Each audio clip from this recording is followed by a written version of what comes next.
professional investigation angle, and it's about a woman called Millicent Spark, who is 72. She is a suicidal ex-con who spent 25 years in prison and is utterly failing to readjust to life on the outside. And it's essentially about her rediscovering, a suicidal woman rediscovering the joy of life, which happens because she and her 18-year-old flatmate end up investigating the mystery behind the murder for which she was convicted. And the mystery involves a legendary lost horror film, a film that was never actually released, but there's all sorts of myths and legends about it. The director committed suicide, the producer disappeared from his yacht, other people involved in the project were murdered or died in mysterious circumstances, including Millicent, who was the makeup special effects artist on the film. And our 18-year-old flatmate, the reason she's got an 18-year-old flatmate is there's this scheme read about in Scandinavia that whereby older people would invite students to live with them and offer them cheap accommodation so that they could maintain contact between the generations. So that's the situation. It has this young student and the two of them end up on the run all around Europe. Neither of them are used to investigating anything. So there's absolutely no professional element to this whatsoever. But it's all about horror movies and exploitation cinema and special effects. Tim? Well, normally I write books about a guy called David Raker, who's a missing persons investigator, and is a kind of private investigator. Didn't come through the traditional route. He was a journalist and kind of fell into missing people after his wife died, and he kind of found out that missing people filled a gap in his life that he needed filling. So it just became part of his life. He became very connected to missing people, and so normally those are the books I write, and I've written 10 of them so far, and I'm currently writing the 11th. But on Thursday, I've got my first ever standalone coming out, which doesn't feature Raker at all, and that's called Missing Pieces, and it's all about a woman, a single mother, or she's a doctor, who ends up going with her brother to an island just off the coast of Long Island in New York, and for one reason and another is attacked. Her and her brother are attacked for reasons that she has no idea why, and she's left for dead on the island. And when she comes round and manages to get back to the harbour, her brother's disappeared, and everyone has left the island because the island's seasonal, so it shuts down for 6 months a year. So she's basically left on the island to fight for her life and survival for 6 months, and that's not even taking into consideration the mystery of why she was attacked in the first place. So it's kind of a mix of survival thriller meets kind of mystery, whodunit. So it's been a brilliant challenge for me. All the Raker books, I love writing the Raker books, well, I like the end result. I don't know, the actual writing of it can be quite stressful, but as I'm finding at the moment on the 11th one. But she is, in a way, Rebecca, her name is in Missing Pieces, is in a way an investigator, because she has to investigate and find out why she, her and her brother were targeted, and she also has to, in a form of investigation of how to survive on an island where there's no one else to help her. So yeah, not drifted too far from the kind of themes, because the Missing Pieces also involves missing people like the Raker novels. So there's a lot of crossover, but yeah, that comes out on Thursday, so it'll be interesting to see what people make of that. And what do you think the appeal was in terms of writing a non-cop main character? Why did each of you go down that route rather than the more sort of classic police procedural? Well, I think for me, writing about an archaeologist was partly because my husband's an archaeologist, and And I know Chris's wife's a doctor, so they're quite useful sometimes. Or I think my husband's not that useful, I have to say. He doesn't really read them. But he has introduced me to some good archaeologists. So I think it was partly that. Partly I thought I might know more about archaeology. And I'm interested in the way that archaeologists do, as I said before, kind of investigate crimes, but in a very different way, because they're academics and they're going about it in a different way, and they're often liberal, and they're often strangely sort of fey and interested in other worlds, which I found very interesting, and I could get that into the books too. And also, I guess I do think it was because I didn't then, and probably still don't know that much about the police, really. Now I have got a police advisor, Graham Bartlett, who's a brilliant police advisor, came into my life at about book 5. So I think from about book 5 onwards, there's a bit more policing in my books. Up to then, I just said, if anyone said, why have you done the policing like that? I always just said, that's how they do it in Norfolk. and that was fine, until, of course, I went to Norfolk and there was somebody from Norfolk CID in the front row, but he was very nice about it. So that's how they do it in Norfolk, is my get out for everything, really. Normal for Norfolk, as someone said in the chat just now. Yes. But do you find that the finding out more and more about the procedural elements of the police just spoilt the fun for you a little bit and made it more difficult, or has it made it a better experience?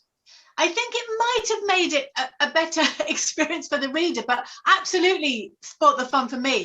You're quite right. And I had a standalone last year, actually, and I totally get what you were saying, Tim, about writing a standalone. And it was about elderly investigators, an 80-year-old investigating a murder at a retirement home. It was one of those moments where I thought, no one else is going to write this. And then Thursday Murder Club came out.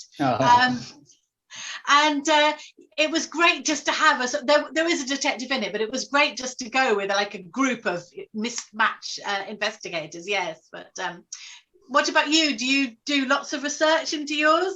Well, one of the reasons I made him a private investigator is because I wanted to have that conflict between him and the police, because obviously when he comes into, this is for the Raker books, obviously when he comes into when he picks up an investigation, or the family comes to him and asks him to look for someone, it's really at the tail end of the police investigation, when the police investigations kind of hit a wall generally. So, and the police are deeply suspicious of him and think and because he didn't come through the police force, because he doesn't have a background in the police, they also see him as an outsider and sometimes a bit of an amateur, even though he's not, and he has all the instincts of a detective, So I wanted to create that kind of conflict, which was one thing, but also I wanted to give myself an opportunity, if I needed him to get out a set of picks and pick a door and get inside a flat or a house when he's not supposed to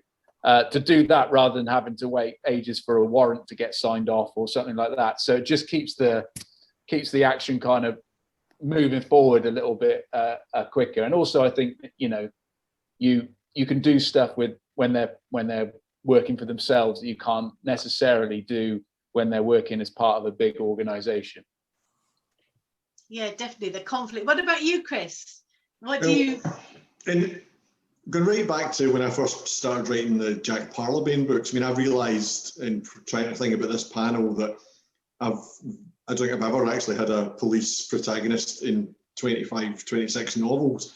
And when I was first writing Jack Parlebane, I made him a journalist because kind of some of the things that Tim was saying chime with this, in that if you're in the police, then it's incumbent upon you to follow lines of inquiry that are backed up by the evidence or that are directed by the evidence, whereas a journalist can just take a flyer on something. But I think similarly to what you were saying, Elly, I don't know a lot, or I certainly didn't know much or anything about police procedure at the time. I also wasn't very interested in it. And I thought there's so many people, even back in the early 90s, doing this very well. There's no point in trying to bring to the table something that other people are already doing better than I could. And I knew a lot more about journalism. And also, I think that this is one of the reasons I think all my books I've shied away from making a police officer the protagonist. Is maybe it's because I grew up in the 80s, but my natural instinct was not to warm to the police as an institution, or not to see them as uncomplicatedly the good guys in any given situation. I think that's because of growing up under Margaret Thatcher, watching them beating the shit out of minors on the television and things like that, or also things like incidents that I was aware of involving friends of mine, and then friends who were lawyers, things that they were telling me. So I was thinking, I can't in good conscience write about the police if I wanted to be my hero. So that was a factor in it as well. That creating that antagonism with the police was always going to be an issue. So with the first book with Parleby, he's got people in the police that he's friends with, but he's also someone who's they're going to be extremely wary of him. So I've realised over the years that you have to know a bit more. If you bring the police into it at all, you need to know what it is they'll do. So that's been a factor, but it's not the thing that interests me when I'm reading a novel, and certainly not when I'm writing a novel. So yeah, it just, in essence, it gives you freedom to go to different places. And I think the other thing with when you introduce the police is that it's, when you chat to them, they're so weighed down by procedure and having to tick so many different boxes in order to make a prosecution stick, that it can sometimes feel a bit like heavy on the book. It weighs heavy on the book and it weighs heavy on me, because I think if I'm going to do it, then I need to do it properly, and I need to communicate just how difficult a job they have sometimes to pin someone down, or to not literally pin someone down, but it gets charge someone, let's say, and that kind of stuff. And I think that it's with any level of research, I suppose, you either, it's a very difficult balance with research, I find, because too little in your world, the world you created isn't, but the reader won't find it believable, and it won't ring true to them. But too much, and it begins to read like an instruction manual, and then the thriller elements that you're after sort of get dissipated, I think. It's the timeline, isn't it? Policing takes a long time, and archaeology takes a long time, and we do have to speed things up. I wondered about you, Lisa. Why did you go for a PI protagonist? Well, pretty much, it's zero knowledge of police procedure for a start. I was actually a journalist for almost 20 years, but unfortunately I was a football journalist, which doesn't really give you any sort of inside information. I didn't have any police contacts. Other than reading other police procedural books, I pretty much didn't really know where to start. And I'm quite lazy as well in terms of, I don't know if I really wanted to have to learn all the procedure. And as I say, I was a sports reporter, so that wasn't really much use in terms of a series character. So I decided I would really like doing a cop, I would really like doing a journalist, because I wanted something quite different from the day job anyway. So kind of by a process of elimination, I kind of thought, a private investigator, that would be quite good in it. And it's kind of like for the reasons that Tim was saying. My private investigator, she moves around a lot, she works on her own, she's a kind of break the rules one, i.e.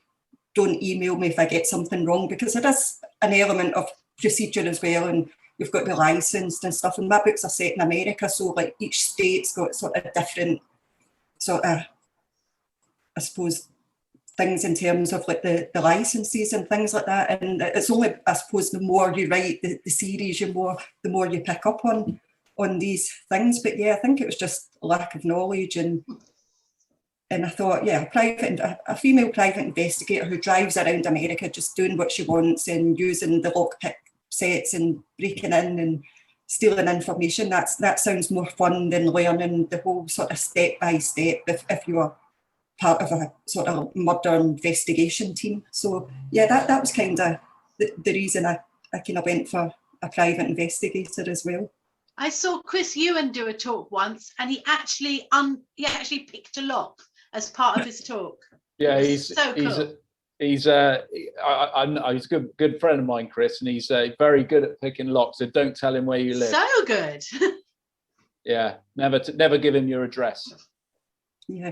So I think one of the kind of themes of this panel as well was, have any of us investigated a crime? And I suppose maybe a good person to start with is Tim. For anyone who doesn't know, you did the missing podcast, and I mean, I guess you probably spoke to quite a lot of investigators. I don't know if you had people maybe contacting you about real life unsolved crimes that they wanted you to look at. Was that something that ever came up? Not so much from that side. No, I mean, we obviously discussed, some well, not famous missing persons cases. I wouldn't describe them as famous because probably a lot of people maybe haven't even heard of them, but certainly some quite bizarre missing persons cases we talked about on the podcast. But really the point of the podcast was to try and talk to people who work at different stages of a missing persons investigation, whether that's officially through the police or outside of it. So we talked to all sorts of people. We talked to people from, it was called the Missing Persons Bureau back then. We talked to someone from there who are obviously kind of like the official agency for missing people, or were. And we also talked to a guy who was, like a skip tracer in the States. He was a bit of a crazy guy actually, but who was basically helped people disappear. It was people who wanted to escape from abusive relationships or whatever, and he helped them disappear. And that was very interesting because it was all about that gave me quite a good insight into how to basically erase your history. So every little, it's not just about the internet, but everything in the 21st century is built to get us found, basically. Every time you put your card in an ATM machine, every time you walk down the street in the UK, because we got the most amount, the greatest number of security cameras of any country in the world. So it was just about each little stage of a missing persons investigation and how each of those stages worked, and also how people disappear in the first place. 250,000 people disappear in the UK every year. And although 99% of those people are found after a year, 1% of those people, i.e. 2,500 people, simply vanish into thin air every year, which is still a staggering number of people who just disappear and never resurface ever. So we were very interested in that 1% and seeing how they did it and why they might do it and what had happened to them. And so that was probably, I don't know that I would classify it as actually investigating a crime, because we didn't or even a case, because we didn't do that, but it was definitely looking at all the stages of an actual investigation, and it was just hugely, hugely interesting. Chris or Elly, any of you two stumbled into investigating a real life crime or come across something like that in terms of research for a book or anything? No, in terms of, I suppose in the case of The Cut, it's one of those rare occasions when I can actually draw upon real life experience, in that I used to work for Screen International. It was a cinema trade paper, and I worked there in the late 80s, early 90s, and that's when a lot of the mystery in this novel takes place. And I was able to draw on my memory of, there was a massive scandal in the film industry at the time, whereby basically an Italian gangster managed to buy MGM in this $1 billion fraud. The FBI ended up involved. But I was able to look at that. But in terms of one of the things I've learned, I've been involved in investigating something in the real world. Mainly that tells you how crap you would be at trying to investigate something, and why it's a lot easier when it's fiction. The two things recently, just not exactly a lot of investigating, but a couple of weeks ago, my wife and I went out and saw that somebody had chucked eggs at our house. And you suddenly get very paranoid about whether there's some deep motive behind it. And then we're saying, no, the real reason is our house is the one nearest the street, it's nearest the main road. It's got a little garden across, and so obviously some kids happened to have some eggs and they just lobbed them at our house. But the one time I did investigate something was I was twice in the space of about a fortnight, I almost got run over by a bus at the same place. In both cases, it was buses running a red light at a Pelican crossing. And the first time I was just obviously annoyed, but slightly and shaken up, but just thought, well, he didn't see the light. The second time I was crossing the road and I could actually see the whites of this guy's eyes. He did not stop, and I had to literally dive onto the pavement because he didn't stop, didn't make any deviation at all. And on this occasion, there was a witness, and I was able to talk to the witness and get the details. But in my head, here's how bad I would be an investigator. before I went to the police, I had it in my head that I had to find out more myself. You know, and it was that I'd seen this guy at the wheel, but I thought if I could, I'd only seen him for a fraction of a second. And I thought, if I can find out more about him. So I actually drove around. I'd worked out I knew which bus it was, and I looked up to find out what the route was. And for a few days, I kept driving the sort of counterclockwise route, so that in the hope that I would see this bus with the same guy, so I could get more of a sense of his description.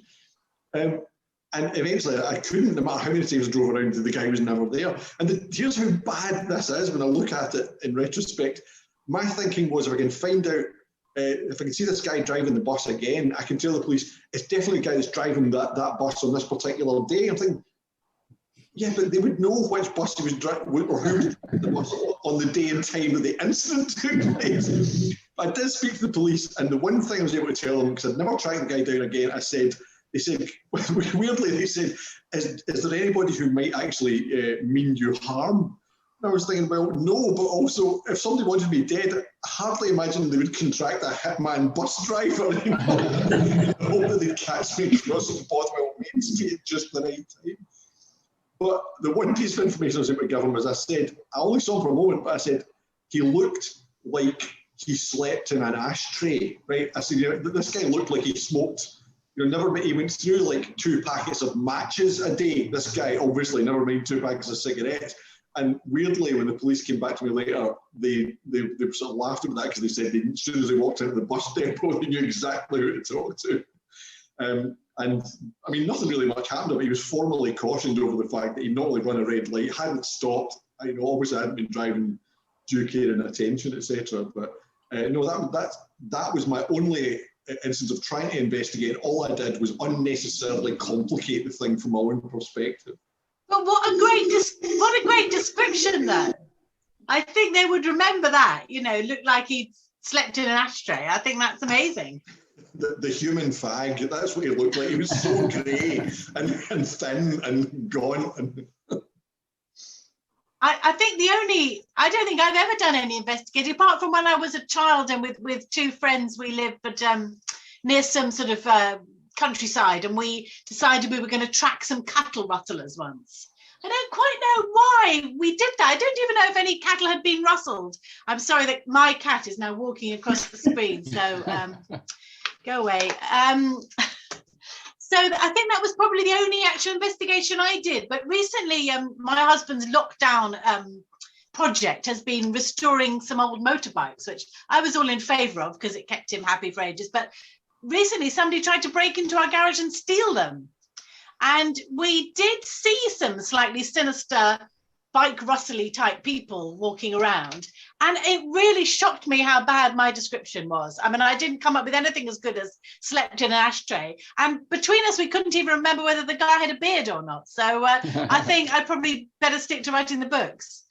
Yeah, I think I would be the same, Elly. I'm so bad in terms of, if I get introduced to someone, I immediately forget their name. So like, if I saw someone committing a crime and someone says, give me a description of that guy, I would be like, sort of medium height, medium build. The details would totally escape me. I think I would be dreadful at trying to solve a crime or be a witness in a crime or anything like that. And wearing glasses. Somebody said to me, does Luca Veste wear glasses? Does he? Does Steve wear glasses? Does he? I'm terrible at that. I don't know, by the way. I once got an email from a reader who said that he was a former police officer or a detective who really, enjoyed reading the books, and that always makes me scared because obviously I make up a lot of stuff and take a lot of liberties.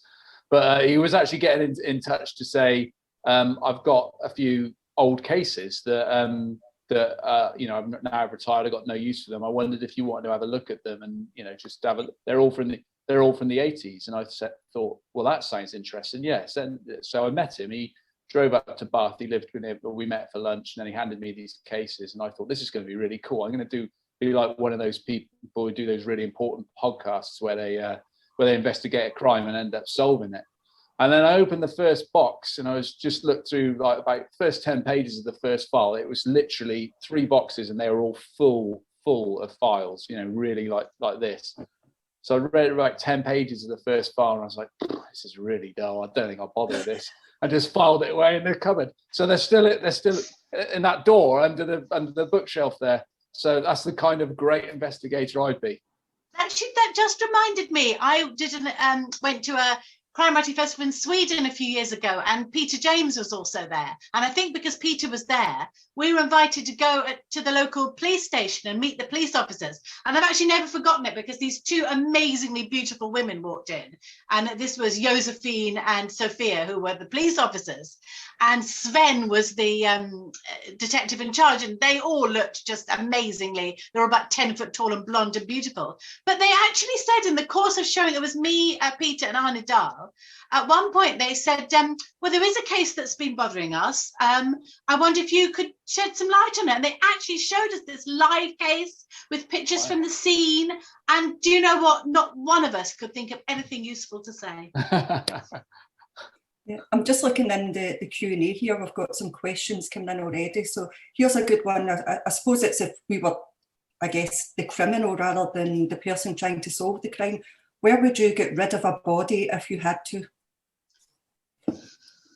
I did have a body eaten by pigs in one of my books, so maybe I'll go for the old pig. The old, I think it was the Ghost Fields, and I think I had some, because pigs are meant to eat everything, so I think I might go for pigs. Oof. I don't know. Like maybe pigs is a good shout, because I've done a lot of. I mean, I dread the thing what my Google search history must be like, but I've done all sorts of research into how to make people disappear, and obviously how to make bodies disappear completely. And I've so far I haven't really found any surefire way of like rock solid way of making sure that you can kill someone and do it without ever getting caught or leaving any evidence. So I'm not sure if there is, unless Chris or Lisa knows an alternative way of disposing of a body without being ever found. I think there's more mileage in being shite at it than efficient in terms of writing stories. I mean, when I was writing A Tale Etched in Blood and Hard Black Pencil, that starts with two kind of Glaswegian numpties utterly failing to dispose of a body by various means, and at one point they do try and dissolve it in acid, but they haven't bought the right stuff, and they've been to B&Q several times. This was actually like before Breaking Bad, where the acid was used in that. I think what would be the most effective way would be getting rid of someone at sea. Not only because of if it's sufficiently weighed down, but because of what will be left. One of the weirdest things I read about in recent years was about all these feet that were turning up. Yeah. Oh yeah. And trainers and everyone was thinking all kinds of explanations for why, who was cutting off feet or what would have happened. But actually what it turned out was it's simply that when the body breaks down, it disarticulates. And so the foot is wrapped in this trainer, which is going to hold it together and also is going to float away. So that's why feet would be found. But so that suggests that if you want to get rid of a body, then I guess sticking it in the water or sticking it at sea but naked is going to be important. That would get rid of it. But as I say, being shite at it is far better, because someone who's really good at getting rid of a body doesn't leave a story for us to tell. Yeah, I think I would just be a variation on the water thing. Being from Glasgow, I think it would be the old concrete boots and rolled into the River Clyde in the dead of night and hoping they never pop up again.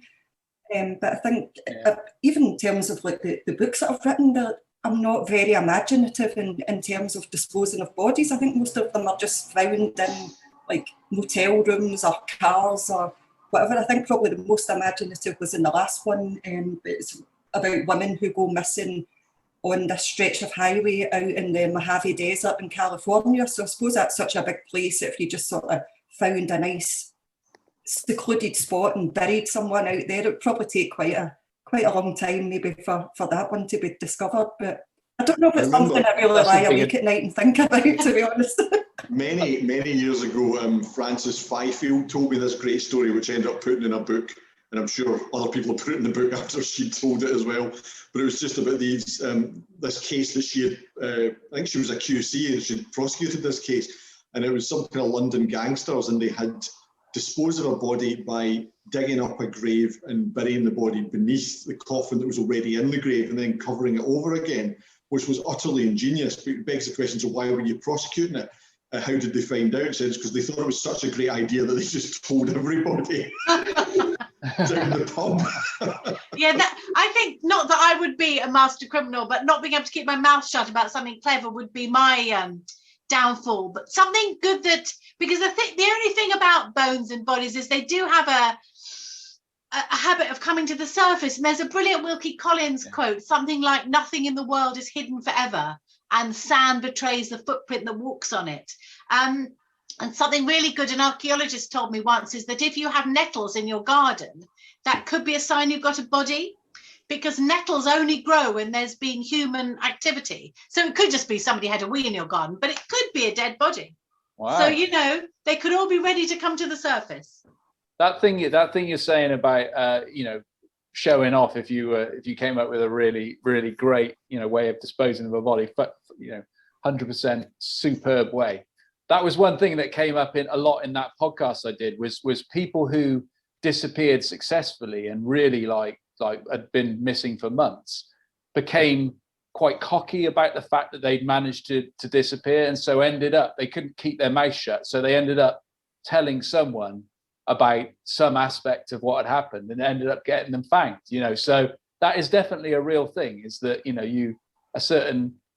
I think the thing is, as human beings, we're sort of built to talk to other human beings, you know, or at least communicate in some way. And even if you're not a great communicator, you don't really like people that much, eventually you have to come across other human beings and eventually you have to have a conversation. And so I think that's, especially if you're really proud of the way that you've disappeared or disposed of a body, I imagine that, you know, that's something that a certain type of person would find, especially the certain type of person who would actually go and kill someone, is probably the sort of thing that would come up in conversation. And I don't know if he told this story in the lawyer panel, but I remember Imran Mahood saying that I think he was prosecuting someone, he's a barrister, and they had a description of the clothes this criminal wore. And he said, "It wasn't me." And the prosecutor said, "I know it was you." And, "Well, why?" "Because you're wearing exactly the same clothes." Imagine wearing the same clothes to your trial that you wore to commit the crime. I mean, you know, but maybe if they were very nice clothes, you might wear them. On the issue of the remains and disposal and things never quite being gone, something I had encountered when I was a student, and it took me 20 odd years to find out a book to fit this in. But it was my job as a student in the late 80s. I was working for Scottish Gas, and my job was to analyse these infrared aerial photographs of Glasgow, street by street, and identify properties that were losing heat. So we could then, it was commercial properties, so we could tell them to improve their insulation. But it was way before, you know, Google Maps, so I had to just look at these aerial photographs, infrared photographs, and then try and match them to these massive maps we had of Glasgow. There's a whole room full of these maps. But what was weird was that anything that lost heat was showing up white.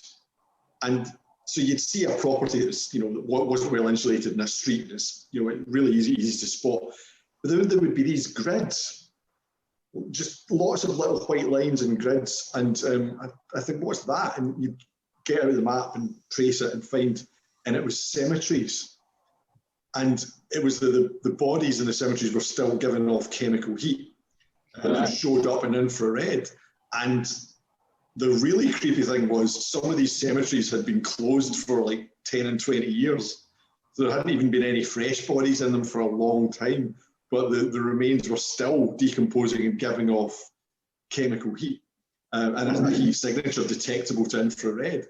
And then years later, when I did put it in a book, I had a policeman looking over the details because it was a rare occasion when I did actually have a police procedural element, and I got this policeman I used to play football with to check out the technical side of it, and he said, "God, how did you make this stuff up about the infrared?" You know, and I was like, "No, this is when I was a student."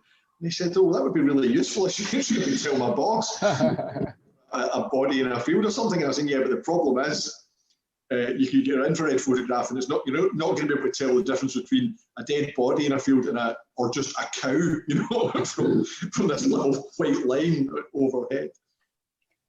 So and I think as archaeologist friends of mine say that they're often being asked to, the police bring in something that's clearly a cow and say, is this a body? You know, I think sometimes it's quite easy. And she reckons it's because there aren't so many butchers don't really show dead animals as much. People don't recognize them as much. So I think it is, and also I've learned from forensic archaeologists that it's quite difficult sometimes to tell if a body's been buried for thousands of years, like for a Lindau man, or recently buried. You know, very recent burials are easy, but after about 50, 60 years, it's really quite hard to tell. So just looking in the Q&A again, we've got a question from Louise Fairbairn. There are obvious advantages of non-police protagonists. What are some of the disadvantages you've found in your various novels? And I don't know if this maybe ties into Emily Reynolds' question, when it's not a police officer, is it difficult to keep coming up with legitimate scenarios for that person to get involved in crimes or mysteries, I suppose? What good questions. And certainly in my case, writing a long-running series about an archaeologist, I mean, there is a police officer main character as well, but there is a limit to the number of murders that an archaeologist can be involved in. And I think Ruth Galloway has passed that limit a long time ago, really. I mean, the only thing I can comfort myself is that, you know, the books are set in Norfolk, and there are a lot of bodies in Norfolk, because it's been inhabited for so long. And the earliest human footprints outside Africa were found in Norfolk. So people have been living there a long time, and there are lots of dead bodies. So that is true, but definitely true. And I do find that, you know, when you do have police officers, you have the wonderful excuse of them going around and interviewing people and moving things forward. And it is quite difficult when they are unofficial investigators. I'd be really interested to know what the other three of you think. Yeah, I mean, I agree. I think that it's one of the reasons I made David Raker an investigator was because I wanted to have the momentum of procedural, you know. So there was like an element of the whole investigation being pushed forward the whole time, you know. And also he was able to cut corners in ways that the police weren't able to, as I talked about earlier. But I think that one of the disadvantages is that you have to, with your character, you have to, they have to be driven in some way to do what they're doing, you know, like especially someone like Raker, who is not employed by anyone, is not a specialist really in any, like an archaeologist, you know, in any sort of area. So people don't automatically think, you know, we found some bones, we need an archaeologist. You know, it's a very different kind of thing. So you have to try and make him become, his mindset needs to be very driven, but you need to find the reasons why he's so driven about what he wants to do. Because, you know, like you, Elly, I've written about my character for a long time. And so therefore, you know, like after 11 books, he's probably found more missing people than an entire police force in the, you know, in the country. But I think, you know, that's a sort of separate issue, which is that when you pick up a work of fiction, you've got to have a certain level of suspension of disbelief, you know. And so I'm fine with that. I'm always fine with that when I write fiction and when I read fiction. I think you have that. But yeah, finding that kind of motivation for him, I think, is the difficult thing, because police officers, obviously their motivation is that it's their job and it's their responsibility to do these things, whereas the Raker, it's a much more, his motivation needs to come from somewhere else. Chris, is that something that you find a challenge? Or, I mean, you've done quite a few sort of like standalones recently, so I suppose that sort of like solves that problem. It's new people, so new scenarios. I think, yes, I've written 8 Parleybain books, which leaves an awful lot of other books that they've not all been standalones, but it does get around the sort of repetition factor, or the plausibility of people encountering murder situations again. I think the difficulty you've got, and you've sometimes the difficulty, sometimes an advantage, is of a non-police character not having the infrastructure to call upon, so that of having to do things alone, which means that they can't then get forensic information about something, so it restricts and focuses the area that you're going to write about, which is a good thing, I think, from a literary point of view. And the other good thing about it is that it gives a reason that they can't immediately be rescued by backup, which is another thing you want. I mean, it's hard enough coming up with scenarios for why you can't call the police, if someone's in danger, but at least if you aren't already the police, you don't need to explain why you're poking your nose into something on your own and nobody else knows why you're there. But mostly, I would say it's liberating to not be writing out about a character who's got that whole architecture of the police behind them, because it makes too many decisions for your character if they are within that architecture, unless you find a way to subvert it. So, when I wrote Places in the Darkness, one of the reasons that I wrote this crime novel set in a space station in the future was so that I could have my own police procedure and nobody could tell me I was wrong. Yeah. It's good about the past too. I write a series set in the 50s and 60s, and that's great in terms of calling for backup. Well, they're just not near a phone, haven't got time to write a letter. That sounds like me. When I make someone disappear, I automatically have them leave their mobile phone at home, and so that they can't be traced at all. Literally every single person who's disappeared in the Raker books has left their mobile phone at home, so they can't be traced. It's like the shortcut to making it more difficult for him. And another good thing about Norfolk, very bad mobile phone reception. Yeah. I mean, same as you, Tim, when it's a private investigator. My private investigator is one who gets hired by clients. I suppose that is the challenge, is to come up with an interesting story, but a case that you would legitimately go to a PI rather than the police. So quite often you're not having that immediate, a dead body's been found, you would have a detective or the police would come in. So again, missing people are always quite good for private investigators, which is probably the reason why 3 out of the 4 books has some sort of missing person element, and they all have a historic element, because I think that's quite important. If it's a case that maybe the families or whatever feel that the police have kind of forgotten over the years, that could be a sort of realistic way where you might bring in like a PI to start trying to delve into that. So pretty much all the books, like historic element and quite often missing persons. The other good thing about doing historic elements is that if you set it before the days of DNA, it makes it makes it a lot easier. Yeah, damn that modern technology. I know. It's just kind of going back to the true crime and the investigating a crime element. What I kind of wondered if any of you have ever been tempted to turn investigator in terms of writing a true crime book. I'm kind of thinking along the lines of is it Michelle McNamara, I'll Be Gone in the Dark, the Golden State Killer one, and I think Patricia Cornwell, I think she did a Jack the Ripper one, one of those ones where you kind of shed light on an unsolved mystery. Do any of you have a case that's always kind of fascinated you that you would be tempted to look into and delve into, and maybe do that as a true crime book where you investigate that mystery?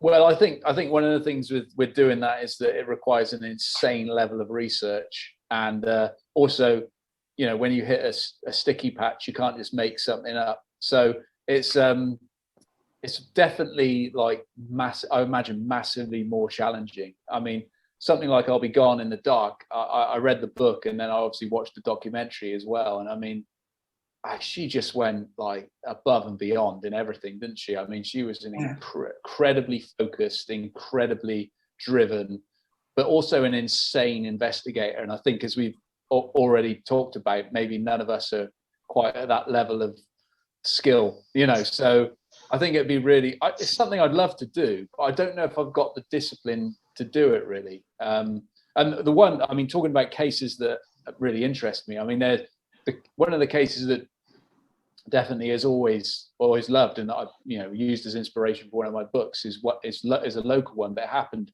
about 100 years ago here, just locally to where I was, and it's about a guy who had a stroke, and he was living with his sister, and they lived on this edge of this farmland, and every day she would help him out onto the front sort of porch area, because he liked looking out at the fields, and he wasn't able to walk by himself. He needed help from his sister every day, and every day it's about 3 or 4 o'clock in the afternoon, she'd take him out there and he'd sit down and have a cup of tea.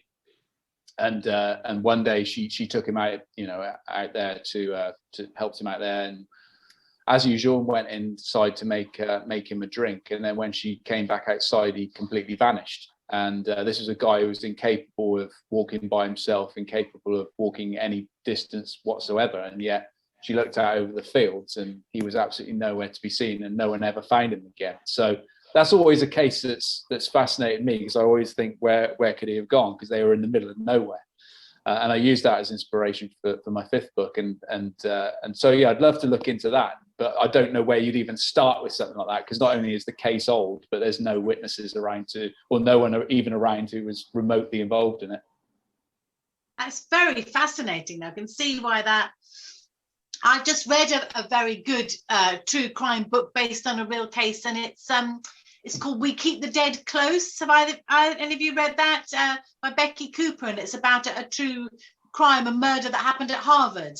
And it's almost like it's a really strange book, actually, but as Tim was saying, gosh, the investigation and the work that's gone into it, but it's almost like a sort of real life secret history. It's absolutely fascinating. So yeah, I mean, in some ways I'd love to write a book like that, but I just don't know that I have the skills, and a lot of the crimes that I'm interested in probably did happen in prehistoric times anyhow, so it'd be quite hard to do them. But I do recommend that book, definitely, as well as Denise Mina's The Long Drop, wonderful book about a true crime.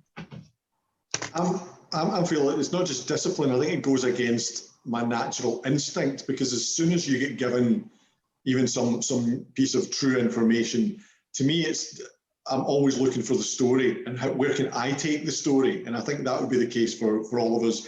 You're given some true crime and you're immediately going to start imagining your own version of it. And that's what once your mind is just set racing to do that, there's no stopping it, and you're not going to have the discipline to find out the truth, because you're already thinking, well, where can I take this?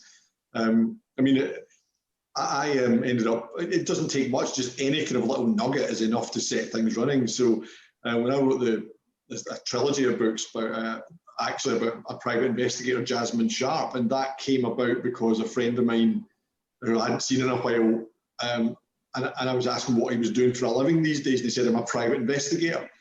And I was really taken aback, because he had absolutely no background in this whatsoever. And I said, how did you get that? And he said, well, there was an ad in The Guardian. I was thinking, seriously? And it turned out that what it was because I was thinking, most private investigators are former police officers or former security forces. And he said, yeah, that's the whole point. They are. And a lot of the people that are investigating know that and know exactly what they're going to look like. So this company was recruiting, and they wanted someone with no background in the security forces or in the police, because they would be relatively invisible. And ideally what they wanted was a young woman, but nobody applied apart from him, so he got the job. But my mind started running, what if you're a young woman who had no such experience and you end up in that job because you don't look like a private investigator normally looks like? So yeah, to me, that was the start of the Jasmine Sharp, the genesis of that trilogy. But to me, I could never be trusted with good, valuable, real life information to investigate any further, because I would just take it wherever the hell it took me. Yeah, I mean, I've always been really fascinated by the Bible John case. Well, Chris will know it probably. I don't know Tim and Elly. It's obviously quite a famous case in Scotland, never solved. And actually, before I wrote my first novel, I kind of toyed with the idea of writing a book. It was kind of like based on that case, but obviously Ian Rankin's done it so much better. And since then, Liam McIlvanney's done a fantastic book as well. And it is one I really like the idea of being able to do one of those investigative true crime sort of like investigations into it. But as Chris says, I just don't know what I could add to it. I think I'd be a rubbish investigator for a start. It would be an insane amount of research, but I suppose it's that difference between a case that fascinates you and one that you think you could actually put that sort of like spend maybe a couple of years of your life and really dedicate yourself to it. I suppose that's the difference between the likes of us, I suppose, and maybe the Michelle McNamara's of the world. Yeah.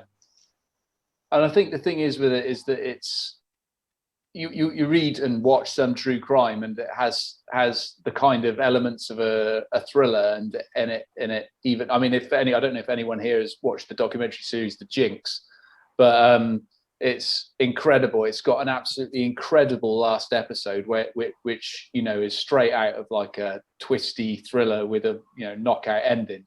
But I imagine most true crime, when you research it, is much less satisfying, and even something like I'll Be Gone in the Dark, I mean, that had in a way quite an unsatisfying conclusion. Obviously she died before she was able to finish it, but the book is sort of trails off into a series of things that she was prepping for later on. So ultimately it obviously had a fantastic conclusion because he got found, but it's just, I imagine if I was just doing true crime, it would definitely end up being remaining unsolved. Well, there was something so fascinating. I don't know if anyone else watched the was it Danish or Swedish, The Investigation, and it was a really long investigation to that terrible case of the journalist who went out on a submarine with a guy he murdered her. Really awful case, but it was really good because it didn't focus on the killer but focused on the investigation, and it was actually though week after week of them going out in a boat in freezing sea and not finding anything. But it was so fascinating, and it did make me think, maybe we're too focused on, oh my gosh, something's got to happen here at the end of the chapter, because nothing really happened, and I was mesmerized. It just I suppose kind of touches on what we've been talking about. Do you think, this is a question in the Q&A from the mysterious anonymous attendee, do you think that amateur sleuths in real life have a role to play, or has detecting got so technical that this is not possible? What do we think of it? I suppose you would call it the Reddit and armchair sort of detectives. What do we think about amateur sleuths? I guess nowadays, in a way, their contribution is almost like crowdsourcing investigation. That's something we can do now, in that, as opposed to the individual amateur sleuth, but there's a framework now to collate information from lots of amateur sources. But I'd imagine MD who's involved in professional investigation would say anything that kind of puts a call out to the general public to come forward with their take on things is just going to complicate matters. But there have been cases, haven't there, and podcasts as well, Tim, haven't there, where people have come up with new clues, haven't there, new leads? Yeah. I mean, there's lots of them. It's, I think there's probably a difference between some of the podcast series that are recorded and, say, crowdsourcing an investigation on somewhere like Reddit. I mean, I enjoy reading those things on Reddit. I find them fascinating how people look into like the tiny little clues and everything and see their own version of the truth in it. I think it's a really fascinating insight into how people think. But I don't know if I'd trust Reddit to investigate a crime for me, But some of the podcasts, I remember listening to a brilliant podcast series called To Live and Die in LA, and it was all about this actress from, I think it was Armenia, went over to LA to try and seek fame and fortune, and ended up being murdered. And it was about the investigation into who killed her. And honestly, it was insane. I mean, he was a proper bona fide journalist. I think he worked for Rolling Stone and stuff, so he's got some experience in investigative work. But it was amazing, like this slow unraveling of the truth, and every single episode ended with some like huge revelation. I mean, it was honestly, sometimes you were listening to it and thinking, this feels like it can't possibly be real, because every single episode ends with some crazy cliffhanger. But it was just so well done, and I think that the best sleuths are in any walk of life, can be any, from any background, I suppose. But I do think you have to have a certain way of thinking, and definitely, there are going to be people on Reddit who are brilliant investigators, but I also think there's lots of people on Reddit and all the sorts of places like that which maybe are just very, very good at seeing their version of the truth in the minor details. It's not even a new thing, is it? I was hearing something about the Road Hill House case, in 1860, I think. And apparently when that came to the fore, so many people wrote in saying that was, the suspicions of Mr. Witcher case. And so many people wrote in saying, Miss Witcher's got it all wrong. And there was a lot of suspicion of him because he was a working class man investigating these aristocrats. But so many people, ordinary people, thought that they could solve it. So I guess it's not a new thing. Yeah, I think we can just about get a minute left, so we can maybe squeeze in one more question from Ayo Onitadi. Do you have a favourite non-police protagonist, not your own, that you like? Any favourites? I'm going to jump in with Auntie Poldy. I don't know if anyone knows Auntie Poldy. Their book's set in Sicily by Mario Giordano, and Auntie Poldy does a lot of drinking and a lot of investigating, and she's just a great character. I like John Connolly's Charlie Parker. I think another private investigator. I love the main setting as well, so it's double win for me because obviously I'm fascinated with private investigators anyway, but I'm also fascinated with that area of America. Yeah, Tim's just going to jump in with what I was going to use as well. So I'm just another vote for Charlie Parker, who you can see tonight. Is it tonight? Isn't it? Yeah. Yeah, John Connolly and Ian Rankin in conversation. Yes, everybody don't forget to tune in for that tonight. That's going to be definitely an unmissable one. I think I'll go for quite an obvious one. Well, I think he counts his former military police, so I'll go for Jack Reacher, basically just because I fancy him.